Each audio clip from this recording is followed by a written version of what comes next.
Welcome back, everyone, once again to another episode of Red Pill News. As always, I'm your host, Zach Payne, the corruption detector.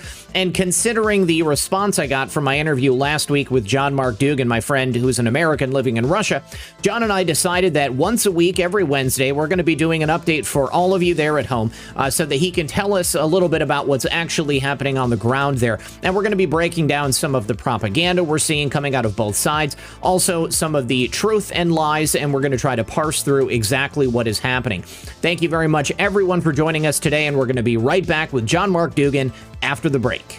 So here's the deal. Many people today struggle to manage their weight, but did you know that this is more true than ever after you get past the age of 20?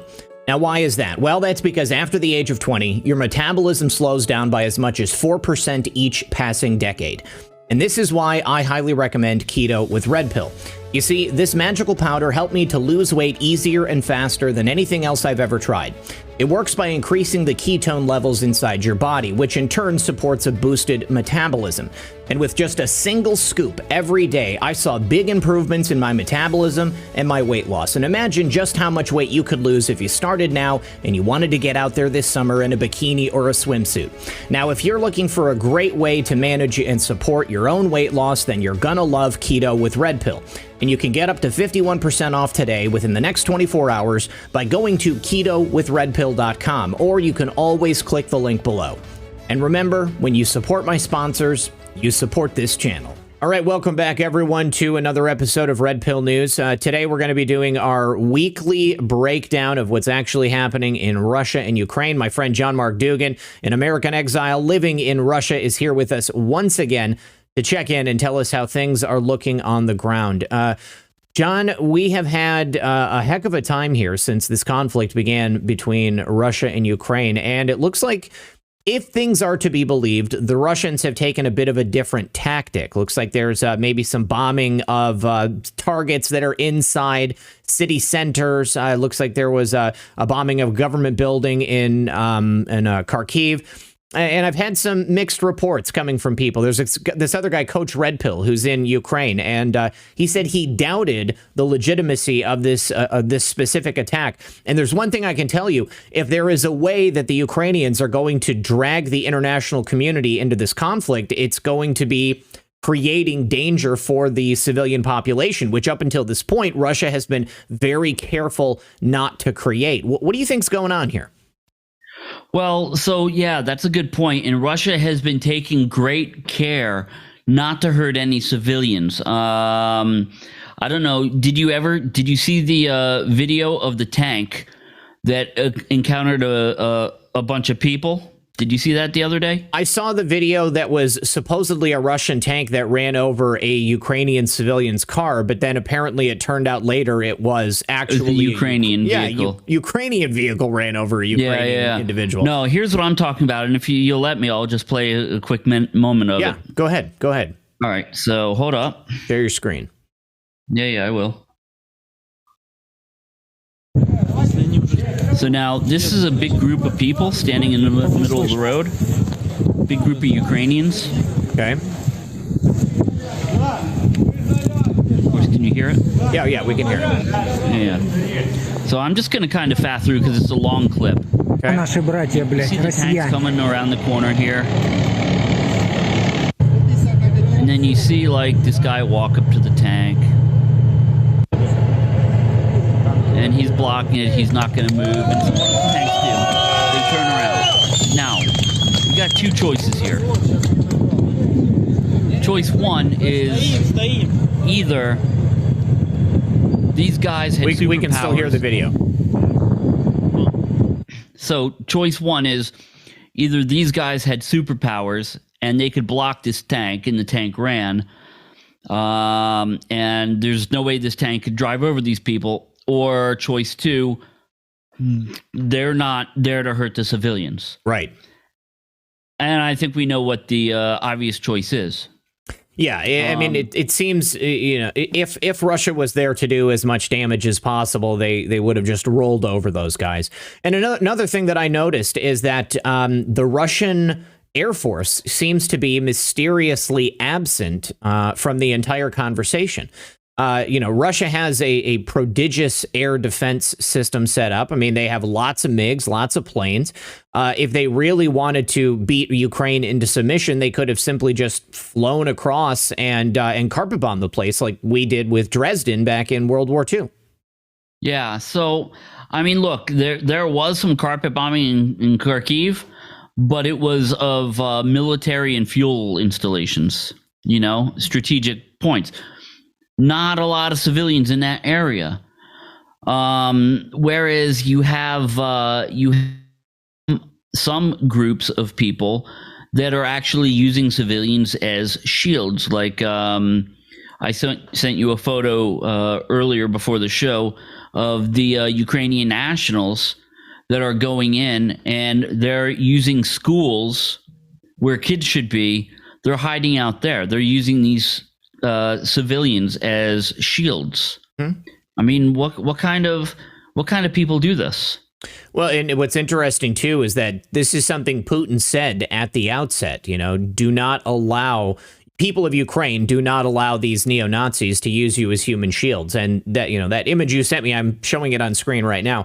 That appears to be some members of the Azov battalion hanging out right there in a school gym. I mean, that's exactly what they're doing. They are using the Ukrainian people as human shields.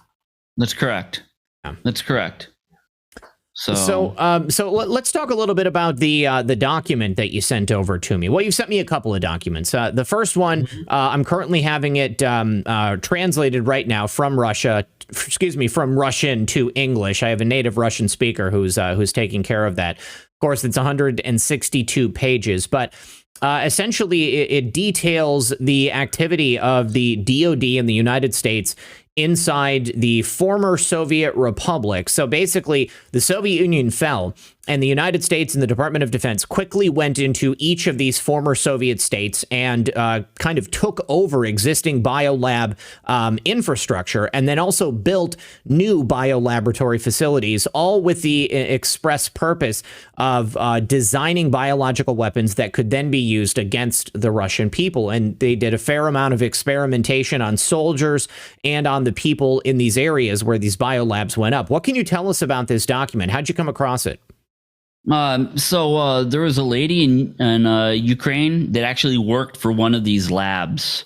And I got a call maybe 3.5 months ago, from her, because I've done a lot of whistleblower stuff since I've been here, actually.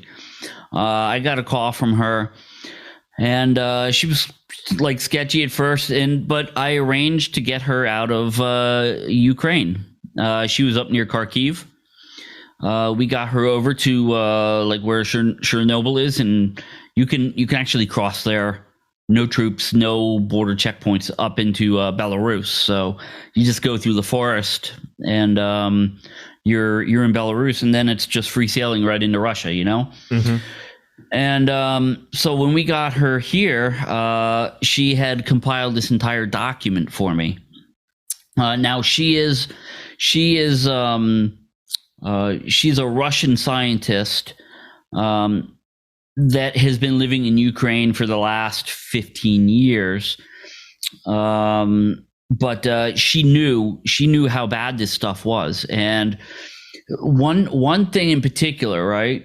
The biggest problem that she had was one particular document, and I'd like to show that to you if you let me. Yeah. Okay. So hold up. This is a document. The website fedbizops.gov. Yes. It's like a bidding contract. It's a bidding site. So this document here, if you look at it, if you look at the bottom, right? Can you enlarge it? Can you enlarge it at all? Maybe. Yeah. There we go. So they are looking, all right. This is the Department of the Air Force, and they are looking for RNA samples. Why? Because here, if you look, they are looking. Question 2: would you consider samples from Ukraine? No. All samples of synovial tissue and RNA samples shall be collected from Russia and must be Caucasian. The government will not consider tissue samples from Ukraine. Okay? Now, this is in 2017. All right? And this actually, the guy who fulfilled this contract was a bioengineering expert from the United States who came then to work at her biolab.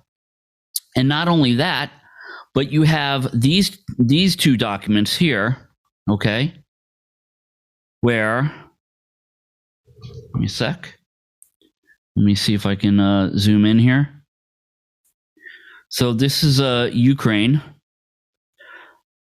They are looking for a twin-engine fixed-wing aircraft, UAV. Okay. Hold on. We have to go to page 2. So that would be unmanned aerial vehicle? Yup.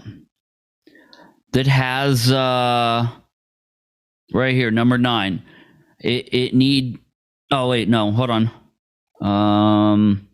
Well, that says equipped with a system or mechanism for spraying aerosols with a capacity of more than 20 liters. Yeah. That's it. Okay. So they are looking. They are taking bids. Okay, to get these drones that can carry aerosols, and they're taking bids from different companies. This one happened to be Bakar Makina out of Istanbul, this company. Okay. So they are designing bioweapons to affect Russians, and they are trying to find aerial systems that can spray them. And here's a U.S. patent on one that they were dealing with. And this is meant to spray. You can see it's got a tank here. And if you look at this patent, you look right here. Look at figure 3 down here. It's got the troops, and it's got this thing spraying chemicals above it. Right? This is a U.S. patent. So synovial tissue is the tissue in between your joints. So if they're looking to acquire synovial tissue and RNA from Caucasian ethnic Russians, then perhaps they were looking to spray biologicals on the battlefield over these soldiers that would then affect their joints and make it impossible for them to march or impossible for them to fight at all.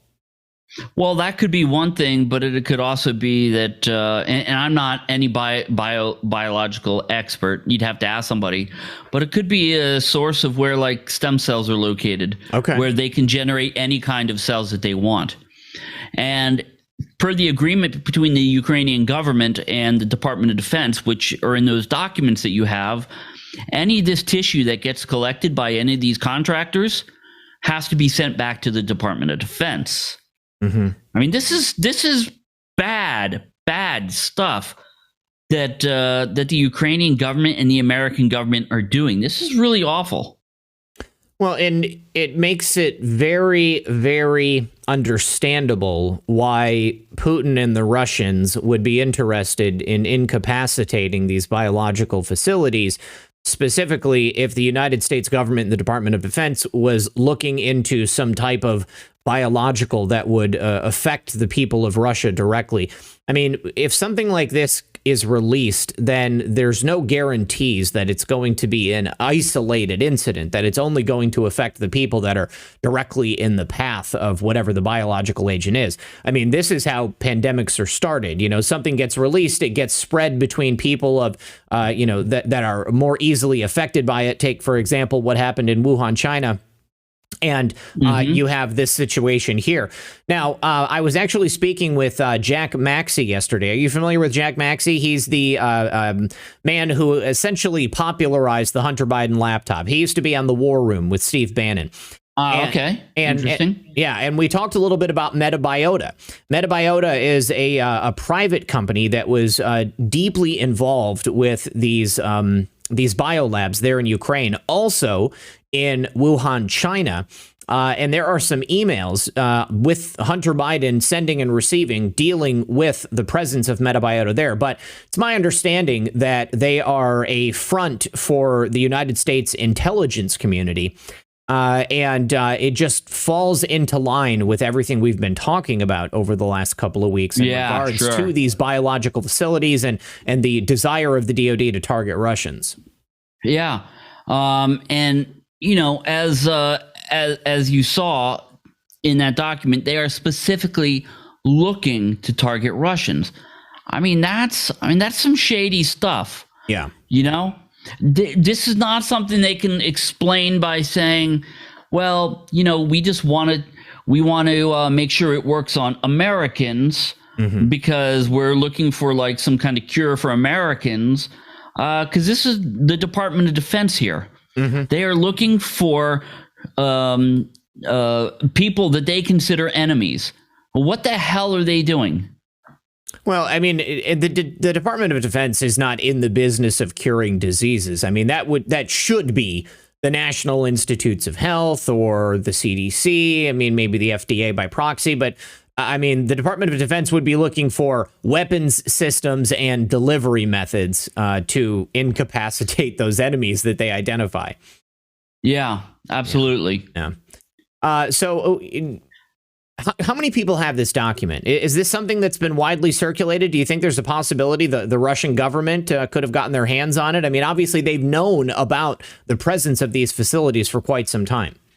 Yeah, no, this I'm sure they've had this information long before I got this document. But this document is it was compiled at the end of 2021.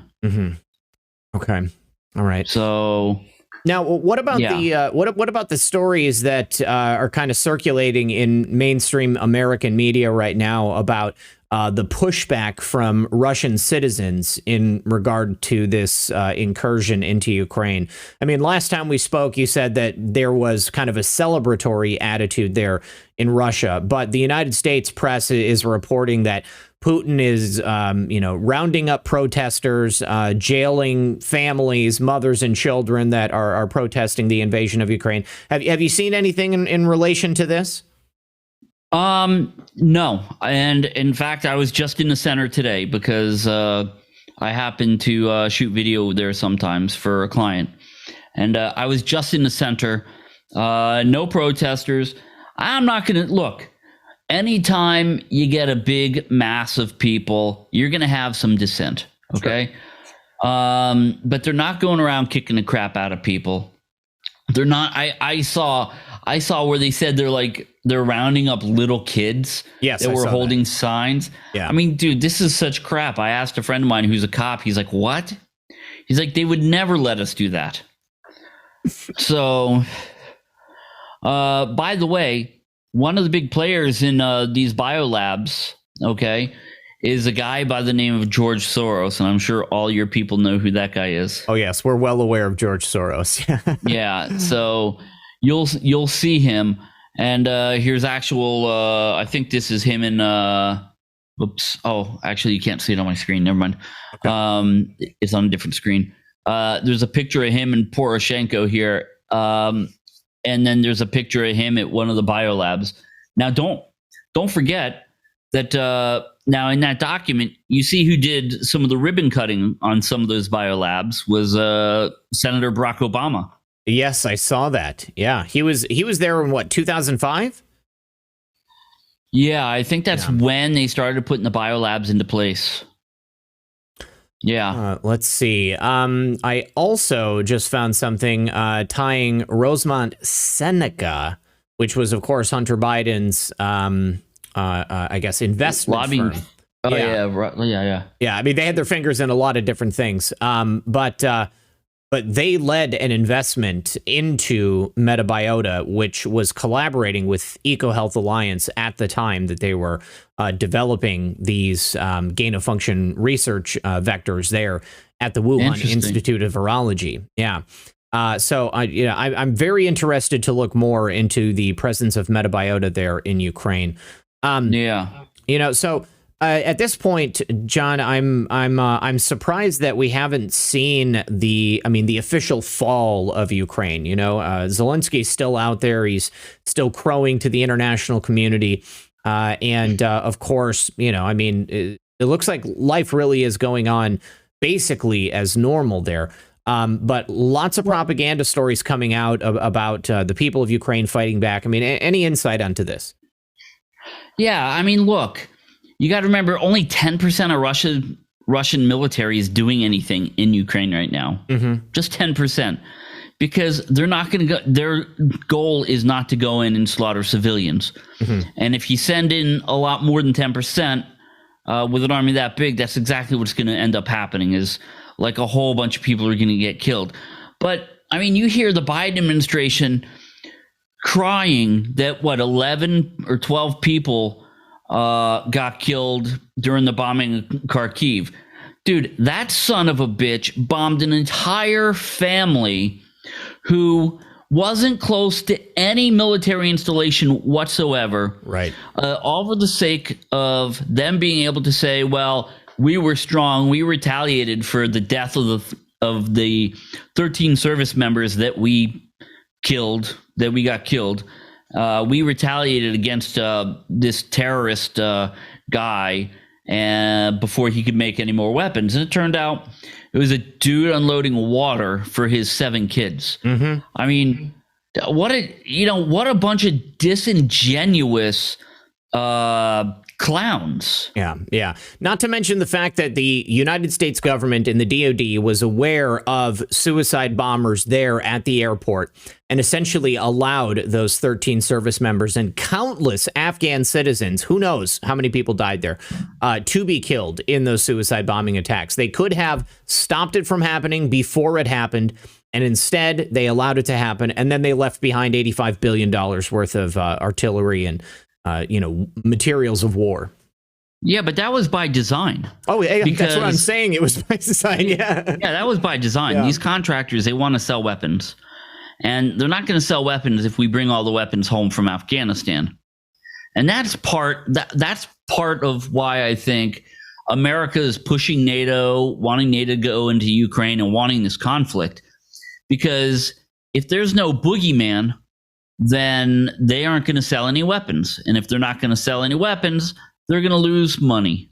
And, it's what's really disgusting to me is the mainstream media, most of the media, in fact, they aren't doing any checking whatsoever. No, they're just repeating propaganda as if it's real. This Ghost of Kiev stuff and basically all of the stories of Ukrainian resistance, all of it is just complete fake news. Yeah. Did you happen to catch the clip? I'm trying to remember who sent it to me. There's a clip of Trey Gowdy interviewing somebody on Fox News. Did you happen to catch that? I haven't seen it, no. It's a really, really great clip. If you want, I can play it for you real quick. Please do, yeah. Hold on, let me just find it. It's right here. Oh, hold on. I gotta go to my file, save as. Boom. Yeah. All right, here we go. I'm gonna play this. Okay. Do.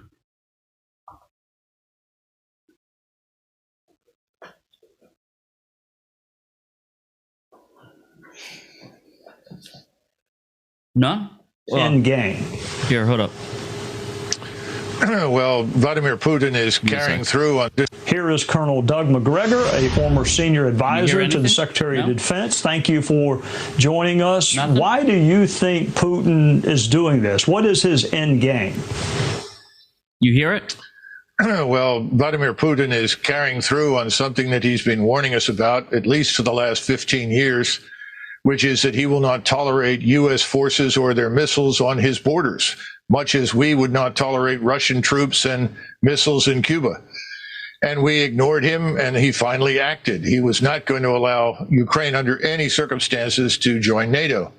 What's happened now is that the battle in eastern Ukraine is really almost over. All the Ukrainian troops there have been largely surrounded and cut off. You have a concentration down in the southeast of 30 to 40,000 of them. And if they don't surrender within the next 24 hours, I suspect that the Russians will ultimately annihilate them. That's why Zelensky is meeting with Putin's representatives right now. The game is over.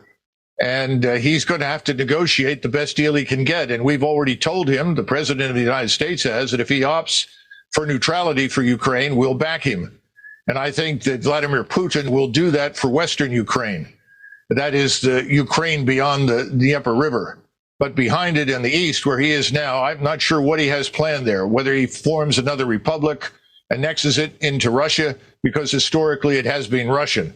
But the territory west of Ukraine is not. He knows that, and he's happy to live with that as a neutral state.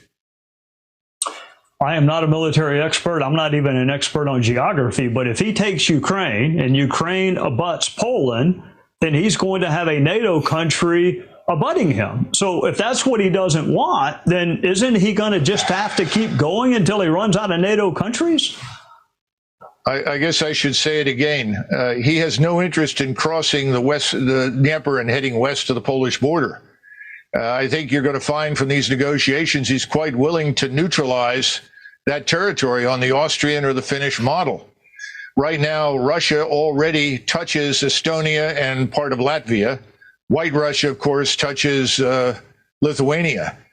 He's not interested in going to war with us, and he has an army that's too small for that purpose. And he knows it. His economy is smaller than that of South Korea's. So this is not something that he's looking for. We are imputing to him things that he does not want to do in our usual effort to demonize him and his country. We need to remember that Ukraine is fourth from the bottom of 158 countries in the world as corrupt. Russia is perhaps 3 or 4 places above them. This is not the liberal democracy, the shining example that everyone says it is. Far from it. Mr. Zelensky has jailed journalists and his political opposition. I think we need to stay out of it. The American people think we should stay out of it. The Europeans think we should stay out of it. And we should stop shipping weapons and encouraging Ukrainians to die in what is a hopeless endeavor. So when you say stay out of it, you mean no sanctions, no military aid, just let Russia take the portion of Ukraine they want to take? Yes, absolutely. I see no reason why we should fight with the Russians over something that they have been talking about for years. We simply chose to ignore it. And more important, the population there is indistinguishable from their own. You know, the thing that's so disturbing is that on the one hand, we will not send our forces to fight, but we are urging Ukrainians to die pointlessly in a fight they can't win. We're going to create a far worse humanitarian disaster than anything you've seen thus far if it doesn't stop.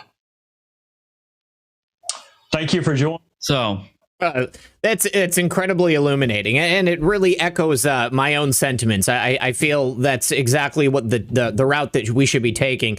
And it seems like a lot of bravado coming from Joe Biden. I don't know if you happen to catch the altered State of the Union last night. I streamed it here on my channel and did live commentary and was debunking the things coming out of Joe Biden's mouth. But that's exactly what he was doing. And I mean, he was encouraging that the people of Ukraine die. I mean, this is a fruitless battle. Zelensky is handing out weapons to not only average everyday citizens who really don't have any business fighting in a war, but also to dangerous criminals in ways very similar to what the United States is doing here by letting just very ruthless criminal narcissists and psychopaths out of the jails that they're currently sitting in so that they can flood into the streets and to cause more mayhem and disruption. I mean, what's going to happen once the Russians do leave? These people are still going to be out on the streets. They're going to have guns. Yes, and Ukraine already has a problem with their own, just radical militias such as the Azov Battalion and others. Absolutely. In fact, did you see the video of the there's some really liberal guy that's living in Ukraine, and he was walking around. I think he's American. He's walking around the streets saying, "I'm in the middle of Kiev. I shouldn't be in the middle of the street because I'll probably get shot or robbed, but not by the Russians because they're miles and miles away. It's by all the people that the Ukrainians gave the guns to. Did you see that one? I didn't see that one, no, but it doesn't surprise me. Doesn't surprise me at all. They're creating a powder keg. It's just going to get worse from here on out. But, he's right. I mean, Zelensky has been kind of a hardliner with, his own opposition and with journalists there in Ukraine since he took over. I mean, it just seems like Ukraine just keeps cycling from one corrupt administration to the next. And the one constant is the presence of the United States government and our own nefarious designs there in Ukraine. I mean, obviously, we have been running drugs and weapons, and it's been essentially just a monetary playground. They've been siphoning off the natural resources. They've been abusing the people of Ukraine for a very, very long time. And not only that, but Zelensky, he has a secret account that they located in maybe Panama or something. Oh, wow. Or one of those countries down there with $1.2 billion in it. Was this part of the Panama Papers or a similar No, this release? was recent. Recently? This was recent. Yeah. Hold on. Let me see if I can find it real quick on here. I'm going to look for it, too. Zelensky 1.2 billion offshore account. Just... Okay, let's see. Oh, yes. Blockbuster. Drag Queen Zelensky found $1 billion and a villa in Miami. What? Report says Zelensky himself is a billionaire oligarch with a $35 million Miami pad reminiscent of Epstein and Trump. That's from Gordon Duff at Veterans Today. Wow, that is very interesting. Very, very interesting. Now, where do you think an actor go? I mean, look, I know actors do good in the U.S., but Ukrainian ones probably not enough where they're going to be making $1.2 billion. I know exactly where that money came from. It came from the United States, and it came so that he will keep doing their dirty bidding. Yep, that's exactly it. Wow. Very, very interesting. All right. Well, John, we're going to go ahead and leave it there, and we'll be picking this up again next Wednesday. We're going to be doing weekly reports. Hopefully, in the near future, this conflict will end because obviously any loss of life is tragic, and hopefully it can be avoided, if we do this the right way. But what do you foresee for the future of this conflict in Ukraine? How do you anticipate it ending? It's difficult. It really is because, now with all these sanctions on Russia, I mean, I don't see what Putin has to lose. Mm-hmm. There's no bargaining chip left. So maybe he just says F these people and he does the worst damage he can. Although he's still not going to, he's still going to do his best to minimize any civilian casualties. But, these sanctions, dude, the U.S. wields these sanctions like a mafia gang wields their baseball bats. Mm-hmm. And if you don't buy into the narrative of the United States and their NWO, then they are going to sanction your country into oblivion.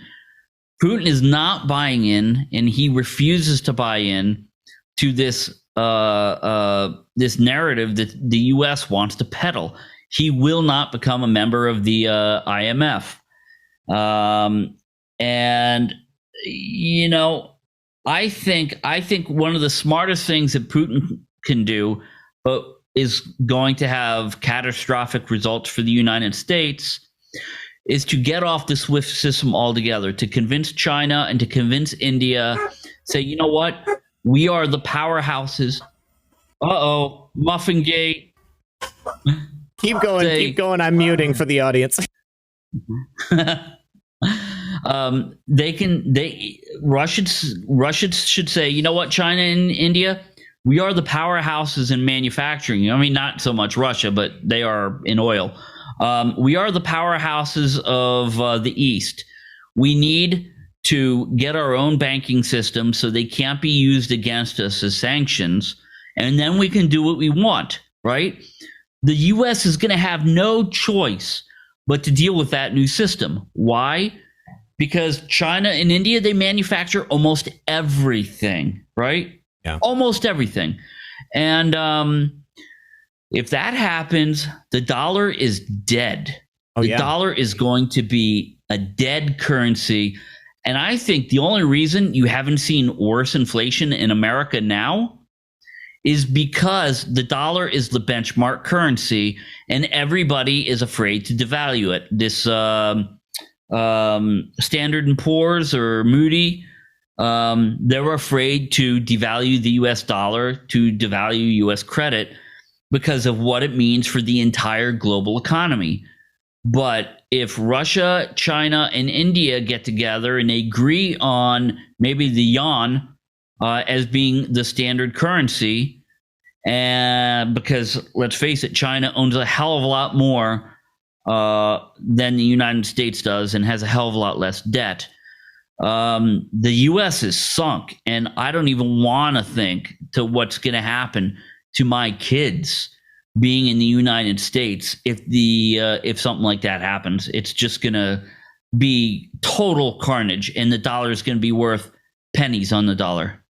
Well, and not only that, but, even during this conflict, the United States is still dependent upon Russian oil to meet our energy demands. I think we're spending $70 million a day. So over the course of this week, we've spent nearly $500 million on Russian oil. If Russia is no longer able to use the SWIFT banking system, how are we going to be paying for any of that? What is that going to be? How is that going to be paid for? Because and it's going to put us into a position where either we have to open the strategic oil reserves, we have to start drilling more, or we're going to have to be buying more oil from other countries like Saudi Arabia. And Saudi Arabia is already soured on the relationship with the United States because of what Biden has done with that oil relationship. Yeah, but the key points that you mentioned, the strategic oil reserves will only carry the U.S. for 60 days. Exactly. And then it's gone. They got to keep some of that for the military. Yeah. That's point number one. Point number two was, I can't remember everything that you said. Well, the purchasing of Russian oil and payments of nearly $70 million a day in to buy energy from them. I don't know what the hell they would do. But I don't know. I don't have an answer for that. And Biden announced also during the State of the Union last night that they're going to start seizing Russian assets here in the United States. Real estate, yachts, bank accounts. They've been doing that. They've been doing that all over the world. Yeah. They've been doing it all over the world. So, it seems to me that they're pushing Russia's hand and they're forcing Russia into a position where they do have nothing to lose. It's very scary. Absolutely. And then that clown Biden, he said, well, we're not going to get more dependent on foreign oil and we're not going to drill. We're going to go to green energy. Well, all right. How long is that going to take to implement, number one? At what cost, number two? And speaking of how long, then you're going to have all these nutbag liberals on the Biden ticket that are like, well, we can't build this wind farm here because there's some endangered snail. Mm-hmm. We can't build this wind farm here because it'll block the view from Martha's Vineyards. Right. Dude, America's in bad shape. They don't even know it. They're playing into Putin's hands, I think. Yeah, I think so, too. I mean, he's not stupid. And just as that colonel said, I mean, this is nothing new. He has been asking politely that the United States remove these things from his borders. And one more question. I wanted to ask you about the reports that I heard about invasion of Belarusian troops coming in from the north into Ukraine. Can you comment on that at all? No, I don't know. I don't know. But it wouldn't surprise me. Yeah, it wouldn't surprise me because is it Lukashenko? No, not Lukashenko. The president of Belarus. He's a tough dude, man. Yeah.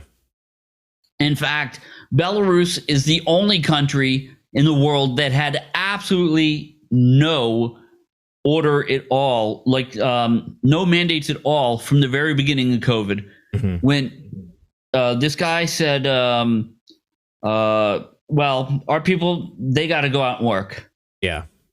Yeah. I saw him actually speaking to his cabinet. He was kind of taking some people to task. I thought it was pretty based. All right. Yeah. I would not want to screw with that guy, man. I'll tell you what. Yeah. You hear the stories about Putin, but I think I don't buy 99.9% of the stories I hear about Putin. But if they were said about the other guy in Belarus, I'd be like, yeah, I wouldn't be shocked. Man. Yeah, he's a tough dude. All right. Well, John, tell everybody once again where they can find you. I heard you got suspended from YouTube today. I did. It was bizarre. So they suspended me for a week. I can't live stream for a week. I was bringing everybody updates twice a day on real ground information in Ukraine, and my channel got suspended for misinformation for talking about election results, for spreading election misinformation, which I had never said anything about the election at all during that live stream. Absolutely nothing. So I'm just as shocked. I'm just blown away by that. But you can find me on YouTube at John Mark Dugan, Dougan. I'll be back soon. I appealed it. I think maybe they'll look and they'll be like, well, maybe this was a mistake. But you can also find me at at Bad Wolf on Rumble, BADVOLF. Okay, awesome. Did you start a Twitch too? Because somebody named Bad Wolf followed me earlier. I started the Bad Wolf. The Bad Wolf. The Bad Wolf on Twitch. Okay. All right. Good stuff. So, yeah, but I haven't. It's interesting that you checked that, but I haven't had time to do anything. I'll research into streaming there tomorrow. I'm gonna try to get all my stuff set up so I can stream on the 3 platforms simultaneously. Okay, good stuff. Awesome. We'll be looking forward to it. Thank you very much, John, once again for joining us. And I look forward to... Thank you to your wonderful listeners. Yeah. I really love them, and a lot of them have subscribed to my channel in the last couple of weeks, and they always have fascinating commentary. Good stuff. I have to agree with you. They are some of the best listeners on any platform. Absolutely. Cool beans. Absolutely. All right, brother. Thanks for being here, and we will see you next week. All right. Bye. Well, I just wanted to say thank you once again to John Mark Dugan for taking the time out of his day and for agreeing to come on here and show my audience what's really happening over there in Ukraine. With regards to that whistleblower document that I've talked about, I am in the midst of translating it right now. I actually have a friend, a viewer of the channel, Ankavanka, who is helping me to translate that document, and I hope to be able to bring you some large portions of it very soon. But this conflict between Ukraine and Russia, truly between Russia and the United States and the NATO allied nations, is nothing new. It has been simmering under the surface for decades, and the United States has simply chosen to ignore the desires of Russia and the very understandable requests that they've had to not have their borders infringed and their desire to not have missiles and weapons of mass destruction pointed at their back door, sitting on the borders of their own country. It's the exact same thing that we would ask if Russia or any other nation, such as China, would set up missiles pointed at the United States. This is a war that was unnecessary, and the bravado that is coming out of Washington, D.C., suggesting that the Ukrainian people need to take up arms against Russia is simply a death sentence. Hopefully this is going to end sooner rather than later. Obviously, we don't want to see anybody die unnecessarily, but it's something that could have been easily avoided and that could have been seen from a mile away. I want to thank everyone for joining me. As always, this has been Red Pill 78. Don't forget you can watch these videos first before anybody else commercial-free at redpill78.tv. It's only $4.99 a month to join, and you can get it right there on your television at home through Roku and other over-the-set boxes. Once again, everyone, good luck and God bless.